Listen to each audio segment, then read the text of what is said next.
Tirumala 1 town లో విధులు నిర్వర్తిస్తున్న ఓ constable శ్రీవారి భక్తుడిని కాపాడాడు. దర్శనం అనంతరం లడ్డు కౌంటర్ సమీపంలో భక్తుడు శ్రీనివాసులు గుండెపోటుతో పడిపోయాడు. అక్కడే ఉన్న కానిస్టేబుల్ గుర్రప్ప వెంటనే భక్తుడికి సిపిఆర్ చేశాడు. సిపిఆర్ తో భక్తుడు కోలుకోవడంతో మెరుగైన చికిత్స కోసం స్విమ్స్ కు తరలించారు. స్విమ్స్ లో చికిత్స తర్వాత శ్రీనివాసులు కోలుకున్నాడు. సమయస్ఫూర్తితో వ్యవహరించిన కానిస్టేబుల్ ని భక్తులు అభినందిస్తున్నారు.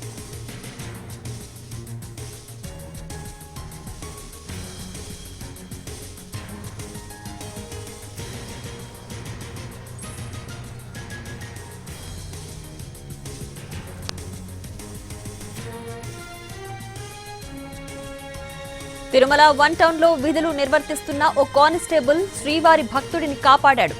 దర్శనం అనంతరం లడ్డు కౌంటర్ సమీపంలో భక్తుడు శ్రీనివాసులు గుండెపోటుతో పడిపోయాడు. అక్కడే ఉన్న కానిస్టేబుల్ గుర్రప్ప వెంటనే భక్తుడికి సిపిఆర్ చేశాడు. సిపిఆర్ తో భక్తుడు కోలుకోవడంతో మెరుగైన చికిత్స కోసం స్విమ్స్ కి తరలించారు. స్విమ్స్ లో చికిత్స తర్వాత శ్రీనివాసులు కోలుకున్నాడు. సమయస్ఫూర్తితో వ్యవహరించిన కానిస్టేబుల్ ని భక్తులు అభినందిస్తున్నారు.